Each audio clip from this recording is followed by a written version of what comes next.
অনিয়ম দুর্নীতিতে নিমজ্জিত স্বাস্থ্য খাত ঢেলে সাজানোর উদ্যোগ শুরু হয়েছে। মহাপরিচালকের পদত্যাগের পর অব্যাহতি দেওয়া হয়েছে হাসপাতাল বিভাগের পরিচালক আমিনুল হাসানকে। স্বাস্থ্যমন্ত্রী জানান, সরকারের সর্বোচ্চ পর্যায়ে আলোচনা করে স্বাস্থ্য অধিদপ্তরের নতুন মহাপরিচালক নিয়োগ দেওয়া হবে। তবে তিনি মনে করেন কোভিড নিয়ন্ত্রণে ভালো করেছে স্বাস্থ্য মন্ত্রণালয়। জুলহাস কবিরের রিপোর্ট। কোভিড মোকাবেলায় ব্যর্থতা সহ সাম্প্রতিক নানা কারণে প্রচণ্ড সমালোচিত স্বাস্থ্য অধিদপ্তর। স্বাস্থ্য সুরক্ষা সামগ্রী কেনায় অনিয়ম দুর্নীতি, জেকেজি ও রিজেন্ট হাসপাতালের সঙ্গে প্রশ্নবিদ্ধ চুক্তি সহ অভিযোগের অনেক তিরই ছিল প্রতিষ্ঠানের বিদায়ী মহাপরিচালক আবুল কালাম আজাদের দিকে। তীব্র সমালোচনার মুখেও শপথ আঁকড়ে থাকার সব রকমের চেষ্টা ব্যর্থ হওয়ায় মঙ্গলবার রণে ভঙ্গ দেন তিনি। স্বাস্থ্যগত কারণ দেখিয়ে জনপ্রশাসন সচিবের কাছে পদত্যাগপত্র পাঠালে তা গ্রহণের প্রক্রিয়া শুরু হয়। আর নতুন কে নিয়োগ হবে না হবে আমাদের কাছে এখনো কোনো ইনফরমেশন নাই। এইটা আসলে প্রসেসটা জনপ্রশাসন থেকেই হবে, কারণ এটা তো অনেক বড় পদ। স্বাস্থ্যমন্ত্রী বলেন, যোগ্য মহাপরিচালক নিয়োগের জন্য প্রয়োজনে সরকারের সর্বোচ্চ পর্যায়ে কথা বলবেন তিনি। পদত্যাগপত্র যেটা গিয়েছে জনপ্রশাসন, এই বিষয়ে আগে আমাদের কাছে সব সিদ্ধান্তগুলো আসুক, তারপরে আমরা চিন্তা ভাবনা করে এবং আরও উচ্চ পর্যায়ে আলোচনা করে আমরা সেই সিদ্ধান্ত তখন নিতে পারব। দরকার হলে মাননীয় প্রধানমন্ত্রীর সাথে আমরা এই বিষয়ে আলোচনা করে নিব। অনিয়ম দুর্নীতির জন্য সমালোচিত শাখাগুলোর কার্যক্রম খতিয়ে দেখে ব্যবস্থা নেওয়ার কথা জানান মন্ত্রী। আমরাও দেখব যেখানে যেখানে প্রয়োজন পরিবর্তনের সেই বিষয়গুলো আমরা অবশ্যই দেখব। আমরা চাই যে এখানে সুষ্ঠু পরিচালনা হোক, মানুষ সেবা পাক। জানালেন, হাসপাতাল, ক্লিনিক সহ চিকিৎসা সংক্রান্ত প্রতিষ্ঠানগুলোর তদারকির জন্য নতুন একটি টাস্কফোর্স গঠন করা হচ্ছে। টাস্কফোর্স স্বাস্থ্য সেবার বিভিন্ন দিক তারা দেখবে, পরামর্শ দিবে এবং কিছু কিছু নিয়ন্ত্রণও তারা করবে। এদিকে রিজেন্ট হাসপাতালের সঙ্গে অস্বচ্ছ চুক্তি করার অভিযোগে দায়িত্ব থেকে অব্যাহতি দেওয়া হয়েছে অধিদপ্তরের হাসপাতাল বিভাগের পরিচালক আমিনুল হাসানকে। জুলহাস কবির, RTV, ঢাকা। জেল থেকে আসামি ছাড়ানোর তদবিরও করতেন রিজেন্ট কাণ্ডের হোতা শাহেদ করিম। তার বিরুদ্ধে এক মামলার তদন্ত চললেও স্বরাষ্ট্র মন্ত্রণালয়ের অনুমতির অপেক্ষায় আছে আরও 2 মামলা, জানিয়েছে র্যাব। এদিকে শাহেদের অবৈধ অস্ত্র ব্যবহারের বিষয়ে এখনও কোনো প্রমাণ পায়নি ঢাকা মহানগর গোয়েন্দা পুলিশ। তবে দ্রুতই ডাক্তার সাবরিনার মামলা চার্জশিট দেবেন তারা। বিস্তারিত আশিকুল আলমের রিপোর্টে। রিজেন্ট হাসপাতাল কাণ্ডের হোতা প্রতিষ্ঠানটির চেয়ারম্যান মোহাম্মদ শাহেদ করিমকে গ্রেফতারের পর এ পর্যন্ত মোবাইল ও ইমেইলে শতাধিক অভিযোগ আসে র্যাবের কাছে। এর মধ্যে নতুন অভিযোগ আসে জেল থেকে আসামি ছাড়ানোর তদবির করতেন শাহেদ। র্যাব সদর দপ্তরে ব্রিফিংয়ে এমন তথ্য জানান আইন ও গণমাধ্যম শাখার পরিচালক। শাহেদ করিম একটি অভিনব পন্থা অবলম্বন করে এই প্রতারণা করতেন। তার মধ্যে একটি ছিল জেলে কোনো আসামি থাকলে তাকে জেল থেকে জামিনে মুক্ত করে আনার জন্য উনি তদবির বাবদ মানুষের কাছে প্রতারণা করে টাকা নিতেন। এদিকে শাহেদ করিমের উদ্ধার হওয়া অবৈধ অস্ত্র ব্যবহারের বিষয়ে এখনো কোনো প্রমাণ পায়নি ঢাকা মহানগর গোয়েন্দা পুলিশ। তবে ডাক্তার সাবরিনার মামলার চার্জশিট দ্রুত দেওয়া হবে বলে জানান গোয়েন্দা পুলিশের অতিরিক্ত কমিশনার। অবৈধ অস্ত্রটা যেটা তার লাইসেন্স নাই, সেই জন্যই সেটা অবৈধ। এই অবৈধ অস্ত্র ব্যবহৃত হয়েছে কোথাও, সেই তথ্য এখন পর্যন্ত পাইনি। আমরা সাবরিনার মামলাও প্রায় তদন্ত অনেক দূরে গিয়েছি এবং এই মামলাটা আমরা আশা করছি যে খুব দ্রুত সময়ের মধ্যে আমরা চার্জশিট দাখিল করতে পারবো। রিজেন্ট হাসপাতালে দেয়া সরকারি মালামাল ফেরতের বিষয়ে স্বাস্থ্য অধিদপ্তর ব্যবস্থা নেবে। আর শাহাবুদ্দিন হাসপাতালে সিলগালার বিষয়টি রোগীদের কারণে মানবিক দিক বিবেচনা করছে র্যাব। শাহাবুদ্দিন মেডিকেল কলেজ এবং হসপিটালের বিষয়টি সহানুভূতির সাথে আমরা বিবেচনা করছি। আশিকুল আলম, RTV, ঢাকা।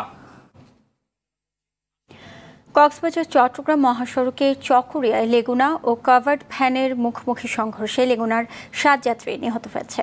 গুরুতর আহত হয়েছে অন্তত 6 জন। আহতদের উপজেলা স্বাস্থ্য কমপ্লেক্সে ভর্তি করা হয়েছে।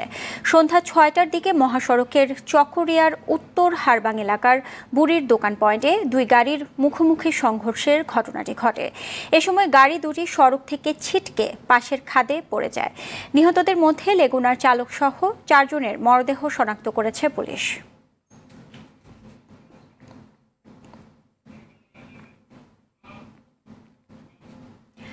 দর্শক, কক্সবাজারের চকরিয়া থেকে আমাদের সাথে সরাসরি যুক্ত হচ্ছেন সহকর্মী শাহিন শাহ।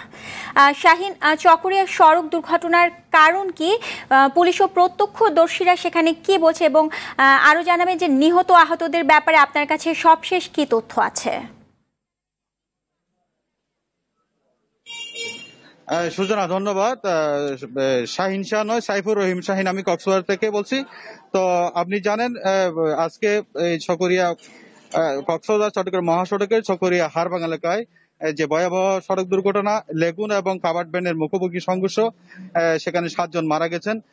আমাকে চিরিঙ্গিয়া হাইওয়ে পুলিশের পরিদর্শক আনিসুর রহমান জানিয়েছেন অতিবৃষ্টির কারণে দুটো গাড়ির চালকরা তারা রাস্তা ঠিকভাবে দেখতে না পেয়ে মুখোমুখি সংঘর্ষ ঘটে এবং দুটি গাড়ি খাদে পড়ে যায়। সেখানে তারা উদ্ধার তৎপরতা চালিয়েছেন এবং এ পর্যন্ত 7 জন মৃতের খবর আমরা জানতে পেরেছি এবং আরো 6 জন পর্যন্ত আহত হয়েছেন। আহতদের মধ্যে 2 জনকে চট্টগ্রাম মেডিকেল কলেজ হাসপাতালে নেওয়া হয়েছে এবং নিহত যারা লাশ পড়ে আছে এখানে কক্সবাজার সদর হাসপাতালে নিয়ে আসবেন বলে আমাদেরকে জানিয়েছিল চকরিয়া থানা পুলিশ। কিন্তু সর্বশেষ চিরিঙ্গা হাইওয়ে পুলিশের যে পরিদর্শক আনিসুর রহমান আমাকে জানিয়েছেন তারা লাশ সেখানে তাদের নিজ নিজ পরিবারকে হস্তান্তর করার প্রক্রিয়া শুরু করেছেন। তো আমি যেটা ছকরিয়া থানার ওসি হাবিবুর রহমান আমাকে যেটা বলেছেন 7 জন মারা গেছেন ছকরিয়া ঘটনাস্থলে 6 জন এবং ছকরিয়া হাসপাতালে 1 জন, মোট 7 জন মারা গেছেন। এই হচ্ছে সর্বশেষ সূচনা। সাইদুর রহমান শাহিন, আপনাকে অসংখ্য ধন্যবাদ। কক্সবাজার চকরিয়া থেকে সড়ক দুর্ঘটনার খবর জানাচ্ছিলেন সহকর্মী সাইফুর রহিম শাহিন।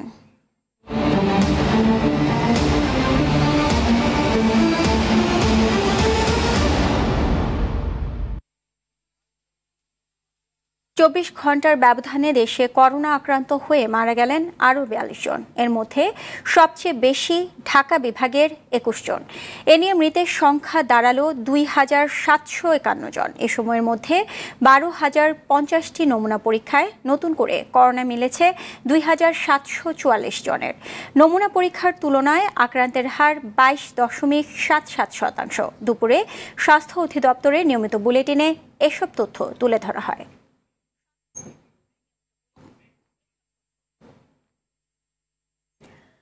করোনা উপসর্গ নিয়ে কয়েক জেলায় আরও 6 জন মারা গেছে। এর মধ্যে কুমিল্লা মেডিকেল কলেজ হাসপাতালে 2 নারীর মৃত্যু হয়।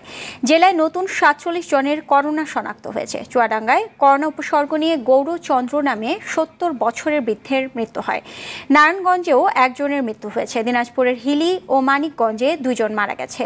ময়মনসিংহে নতুন 37 জনের করোনা পজিটিভ। রাজশাহীতে 95 জনের দেহে করোনা শনাক্ত হয়েছে।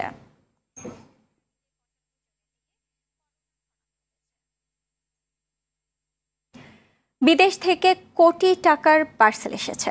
কুরিয়ার অফিস থেকে পার্সেল নিতে প্রথমে তাই ফোন করে চাওয়া হয় 1000 টাকা, এরপর কাস্টমসের নাম করে লাখ টাকা, কিন্তু বহু কাঙ্ক্ষিত সেই পার্সেল আর আসে না। সামাজিক যোগাযোগ মাধ্যমে প্রতারণা করে টাকা হাতিয়ে নেওয়া এমনই এক চক্রের 13 সদস্যকে গ্রেফতার করেছে সিআইডি। এদের 12 জনই নাইজেরিয়ার নাগরিক। চক্রটি ইতিমধ্যে হাতে নিয়েছে 6 কোটি টাকার মতো। শাকিবুর রহমানের রিপোর্ট। বিভিন্ন দেশের বিপরীত লিঙ্গের ব্যক্তিদের সঙ্গে প্রথমে বন্ধুত্ব হয় সামাজিক যোগাযোগ মাধ্যমে। বন্ধুত্বের সম্পর্ক পাকাপোক্তের পর ইনবক্সে পাতা হয় বিদেশ থেকে কোটি টাকার পার্সেল পাঠানোর ফাঁদ। পার্সেলটি কিভাবে সংগ্রহ করতে হবে পর্যায়ক্রমে তা জানানোর জন্য নিয়োজিত ছিলেন চক্রের 12 জন নাইজেরিয়ান নাগরিক। আর কাস্টমস অফিসারের পরিচয় দিয়ে শেষ ধাপের প্রতারণাটি করতেন চক্রের বাংলাদেশের নারী সদস্য রাহাত আরা খানম ওরফে ফারজানা মহিউদ্দিন। বেশ কয়েকটি অভিযোগের ভিত্তিতে রাজধানীর পল্লবীতে অভিযান চালিয়ে 5টি ল্যাপটপ, 14টি ফোন ও অসংখ্য সিম সহ 13 জনকে গ্রেফতার করে সিআইডি। কাস্টমসের পরিচয় দিয়ে একজন নারী কণ্ঠের বা পুরুষ কণ্ঠ এরকম ফোন করা হয়। এরা রীতিমতো একটা অফিস খুলে বসছে আর কি। 2টা ফ্লোর ভাড়া নিয়ে চেয়ার টেবিল দিয়ে একদম অফিস সাজানো, সেখানে প্রত্যেকে ল্যাপটপ নিয়ে চ্যাট করতেছেন এবং এই ভিকটিমের সাথে কমিউনিকেশন। তার মানে বোঝা যায় কিন্তু এদের নেটওয়ার্কটা খুব একটা ছোট না। সিআইডির এই ঊর্ধ্বতন কর্মকর্তা জানান গ্রেপ্তারকৃতদের বেশিরভাগের পাসপোর্ট ও বাংলাদেশে থাকার অনুমতি নেই। এরা প্রত্যেকেই বলছেন তারা আসলে Nigerian, but still we have doubt কারণ মাত্র 3 জনের কাছ থেকে পাসপোর্ট পাওয়া গেল এবং কারোর ভিসা নাই। আর বাকি 9 জন যারা আছেন তাদের কাছে কোনো পাসপোর্টই নেই। ডেলিবারেটলি বা ইন্টেনশনালি তারা পাসপোর্টগুলোকে ফেলে দিয়েছে। বিদেশি নাগরিকদের বাড়ি ভাড়া দেয়া এবং সামাজিক যোগাযোগ মাধ্যমে বন্ধুত্বের আগে ভালোভাবে যাচাই করার আহ্বান জানান তিনি। বিদেশি যারা আছেন তাদের বাংলাদেশে বৈধভাবে আছেন কিনা এটা চেক করে দেখবেন। সাকিবুর রহমান, RTV, ঢাকা। উত্তরাঞ্চল সহ দেশের বিভিন্ন এলাকায় বন্যা পরিস্থিতির অবনতি হয়েছে। কুড়িগ্রামে আবারও বাড়তে শুরু করেছে ধরলা, ব্রহ্মপুত্র সহ নদ নদীর পানি। টাঙ্গাইলে বাঁধ উপচে পানি প্রবেশ করেছে নতুন নতুন এলাকায়। বন্যা দীর্ঘ হওয়ায় দুর্ভোগ বেড়েছে বানভাসীদের, দেখা দিয়েছে খাদ্য সংকট। প্রতিনিধিদের পাঠানো তথ্যচিত্রে জানাচ্ছেন মার্শাল আলমী। অতিবৃষ্টি আর উজানের ঢলে দ্বিতীয় দফার বন্যায় ক্ষতিগ্রস্ত কয়েক লাখ মানুষ। কুড়িগ্রামে আবারও বাড়তে শুরু করেছে ধরলা, ব্রহ্মপুত্র সহ কয়েকটি নদ নদীর পানি। গেল 24 ঘন্টায় ধরলা নদীর পানি 63 সেন্টিমিটার ও ব্রহ্মপুত্রের পানি বিপদসীমার 12 সেন্টিমিটার উপর দিয়ে প্রবাহিত হচ্ছে। এভাবে আছে আবার গরুর খেরের অভাব, পাট, তারপরে চিনা, কাউন, ধান, এগুলো সব নষ্ট হয়ে গেছে। গাইবান্ধায় ব্রহ্মপুত্রের পানি বিপদসীমা 63 ও ঘাঘট নদীর পানি 46 সেন্টিমিটার উপর দিয়ে প্রবাহিত হচ্ছে। জামালপুরে যমুনার পানি বাহাদুরাবাদ ঘাট পয়েন্টে 1 সেন্টিমিটার বৃদ্ধি পেয়ে বিপদসীমার 80 সেন্টিমিটার উপর দিয়ে প্রবাহিত হচ্ছে। সরকারের যে দেয় এলে মেম্বার দিচ্ছে খায়া খাওয়া একটা যে জনগণের 200 চাউল 1 কেজি দিচ্ছে নাকি আমরা বাঁধের মধ্যে আছি, আমরা খুবই আছি, খুব দুঃখের খুশি আছি। টাঙ্গাইলে বাঁধ উপচে পানি প্রবেশ করে প্লাবিত হচ্ছে নতুন নতুন এলাকা। কালিহাতির বেলটিয়া এলাকায় নতুন করে ভাঙন দেখা দিয়েছে। সর্দি, কাশি, ডায়রিয়া এইসব রোগে রাস্তাঘাট চলাচল অসুবিধা। আমরা তো করাই এক বেলা পাক করে 3 বেলা খাই, আর কি করব। মানিকগঞ্জ, ফরিদপুর ও রাজবাড়ীতে পদ্মার পানি কিছুটা কমলেও ধলেশ্বরী, কালীগঙ্গা, ইসামতি সহ জেলাগুলোর অভ্যন্তরীণ নদীগুলোতে পানিবন্দী হাজার হাজার মানুষ। দ্রুত বন্যার্তদের মাঝে শুকনো খাবার, বিশুদ্ধ পানি সহ প্রয়োজনীয় যাবতীয় জিনিস সরবরাহের দাবি জানিয়েছেন ভুক্তভোগীরা। মার্শাল আলমী, RTV। শ্রাবণের বর্ষণে টানা তৃতীয় দিনের মতো ডুবল রাজধানী। বর্ষা এলেই ডুবে যায় শহরের বেশিরভাগ সড়ক, গলিগলি। পানি ঢুকে বাসাবাড়ি, দোকানে। সমস্যা সমাধানে কোটি কোটি টাকা ব্যয় হলেও সুফল পান না নগরবাসী। এজন্য পরিকল্পনার অভাব আর সমন্বয়হীনতাকে দায়ী করেন নগর পরিকল্পনাবিদরা। স্থানীয় সরকার মন্ত্রী জানান, জলাবদ্ধতা নিরসনের দায়িত্ব ওয়াসার পরিবর্তে সিটি কর্পোরেশনকে দেওয়ার পরিকল্পনা চলছে। জাহিদ রহমানের রিপোর্ট। কোথাও হাঁটু, কোথাও বা কোমর সমান পানি। এক পশলা বৃষ্টি হলেই জলজট আর যানজটে নাকাল হতে হয় রাজধানীবাসীকে। ভাঙা রাস্তায় উল্টে পড়ে কিংবা যানবাহনে পানি ঢুকে বিড়ম্বনার শিকার হন নগরবাসী। বাসাবাড়ি আর ব্যবসা প্রতিষ্ঠানে পানি ঢুকে নষ্ট হয় লাখ লাখ টাকার সম্পদ। বর্ষা এলেই এই নিয়তি যেন রাজধানীবাসীর কপালের লিখন। অথচ জলাবদ্ধতা দূর করতে রয়েছে একাধিক সরকারি সংস্থা, যাদের প্রতি বছর কর দেন নগরবাসী। তবে সমস্যা সামনে আসতেই অন্য প্রতিষ্ঠানের গাড়ে দায় চাপাতে তৎপর হয় কর্তৃপক্ষ। আমাদেরকে এই short term, mid term, long term 3টা পদ্ধতিতে আমাদের পানিগুলো নিষ্কাশন করতে হবে। শর্ট টার্ম অলরেডি আমরা করে ফেলেছি, বাকিগুলো করব।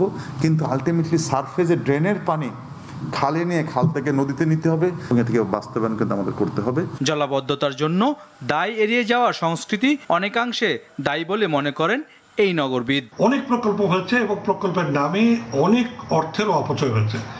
শুধুমাত্র সমন্বিত কর্মধারা তৈরি হয়নি, জনসম্পৃক্ত আচরণ নিশ্চিত করা যায় নাই এবং পরস্পর দোষারোপের সংস্কৃতিকে আমরা দীর্ঘায়িত করেছি। বছরের পর বছর ধরে চলা এই সমস্যা সমাধানের উপায় খুঁজতে আবারও সেবা সংস্থাগুলোর সাথে বৈঠক করেন স্থানীয় সরকার মন্ত্রী। তাদের বক্তব্য অনুযায়ী যে কথা তথ্যগুলো আমরা পেয়েছি, মূল বক্তব্য হলো যে পানি নিষ্কাশনের ব্যবস্থা এখানে যেটা আছে এটা মোটামুটি ভালো আছে। নদীর পানির উচ্চতা বৃদ্ধি হওয়ার কারণে ঢাকা শহরের পানি আপনার নদীতে যাচ্ছে না। তো সে কারণেই আপনার এখানে এই আজকে বিভিন্ন জায়গায় আপনার রাস্তাঘাট ডুবে গেছে, এই কথা তারা বলতে চাচ্ছে। এবং তাদের এই সত্যতাগুলো আমরা এখন যাচাই করব। পরে ঢাকার 2 মেয়র ও ওয়াসার ব্যবস্থাপনা পরিচালককে নিয়ে রাজধানীর পাম্প হাউসগুলো সরজমিনে পরিদর্শন করেন মন্ত্রী। জাহিদ রহমান, RTV, ঢাকা। দেশীয় প্রজাতির মাছকে বিলুপ্তির হাত থেকে রক্ষা করতে সংশ্লিষ্টদের আরও কাজ করে যাওয়ার নির্দেশনা দিয়েছেন প্রধানমন্ত্রী শেখ হাসিনা। সকালে গণভবনে জাতীয় মৎস্য সপ্তাহ 2020 উদ্বোধনী অনুষ্ঠানে মাছ রপ্তানি করে বৈদেশিক মুদ্রা অর্জন সরকারের লক্ষ্য বলেও জানান সরকার প্রধান। অনুষ্ঠানে গণভবনের পুকুরে মাছের পোনা অবমুক্ত করেন প্রধানমন্ত্রী। মাছ উৎপাদন বৃদ্ধি করি, সুখী সমৃদ্ধ দেশ গড়ি প্রতিপাদ্যে অনুষ্ঠিত হচ্ছে এবারের জাতীয় মৎস্য সপ্তাহ। বিগত বছরগুলিতে লাভের মুখ দেখলেও এবার পশু নিয়ে দুশ্চিন্তায় আছেন সুনামগঞ্জ ও মৌলভীবাজারের খামারিরা। করোনার কারণে মানুষের ক্রয় ক্ষমতা কমেছে, তাই কোরবানির ঈদকে ঘিরে সংশয়টা আরও বেশি জেগে বসেছে। মৌলভীবাজারে 1670 জন মৌসুমি খামারি প্রায় 20,000 গরু মোটা তাজা করছেন। এর বাইরে ব্যক্তি উদ্যোগে আরও প্রায় 50,000 গরু মোটা তাজা করা হয়েছে বলে জানিয়েছে জেলা প্রাণী সম্পদ বিভাগ। সুনামগঞ্জে অনলাইনে পশু বিক্রির ব্যবস্থা করে প্রশাসন। জেলায় এবার 85,000 গবাদি পশু কোরবানি হওয়ার সম্ভাবনা রয়েছে বলে জানিয়েছে প্রাণী সম্পদ অফিস। এদিকে পশুর হাটগুলোতে মানা হচ্ছে না স্বাস্থ্যবিধি। ওয়ালটন ফ্রিজ কিনে 10,000 টাকা পুরস্কার জিতেছেন ঢাকার গৃহিণী সূচনা রহমান। রাজধানীর মিরপুর 10 নম্বর ওয়ালটন প্লাজায় আনুষ্ঠানিকভাবে সূচনার হাতে 10 লাখ টাকার চেক তুলে দেন প্রতিষ্ঠানটির নির্বাহী পরিচালক মোহাম্মদ হুমায়ুন কবির। অনলাইনে দ্রুত সর্বোত্তম বিক্রয়োত্তর সেবা দিতে সারা দেশে চলছে ওয়ালটনের ডিজিটাল ক্যাম্পেইন সিজন 7। এর আওতায় ওয়ালটন ফ্রিজ, ওয়াশিং মেশিন এবং মাইক্রোওয়েভ ওভেন কিনে ক্রেতারা পেতে পারেন 1 মিলিয়ন বা 10 লাখ টাকা। রয়েছে লাখপতি হওয়ার সুযোগ সহ কোটি কোটি টাকার নিশ্চিত ক্যাশ ভাউচার। এই সুযোগ থাকছে কোরবানির ঈদ পর্যন্ত।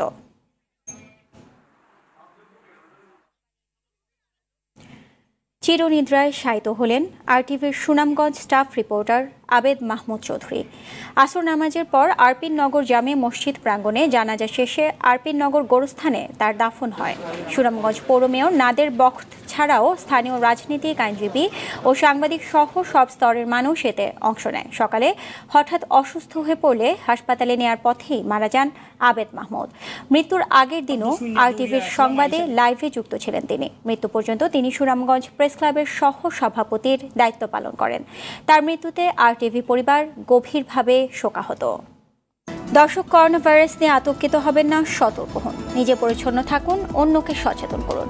এই সংকট মুহূর্তে প্রয়োজনীয় সব তথ্য নিয়ে আপনাদের পাশে আছে RTV। দর্শক, RTV করোনা হেল্পলাইন সরাসরি সম্প্রচার হয় প্রতিদিন রাত 9টায়। করোনা নিয়ে আপনার জিজ্ঞাসা, প্রশ্ন, অভিযোগ, মতামত জানান অথবা আপনার সংক্ষিপ্ত প্রশ্ন অথবা বক্তব্য ভিডিও করে আপলোড করুন RTV করোনা হেল্পলাইনের মেসেঞ্জারে। রাতের সংবাদ এ পর্যন্তই। RTVর সবশেষ সংবাদ জানতে যে কোনো মোবাইল ফোন থেকে 2414 নাম্বার ডায়াল করুন। আর মোবাইল ফোনে সংবাদ দেখতে অ্যাপ স্টোর, গুগল প্লে বা স্টোর থেকে ডাউনলোড করুন RTV অ্যাপস। এছাড়া তাৎক্ষণিক ও বিনোদন সংবাদ জানতে বিশ্বের যে কোনো প্রান্ত থেকে ভিজিট করুন rtvonline.com, facebook.com/rtvonline ও youtube.com/RTV Digitals। এখন থেকে RTVর সব বিনোদনমূলক অনুষ্ঠান দেখতে পাবেন RTV প্লাসে। এতক্ষণ সাথে থাকার জন্য ধন্যবাদ সবাইকে।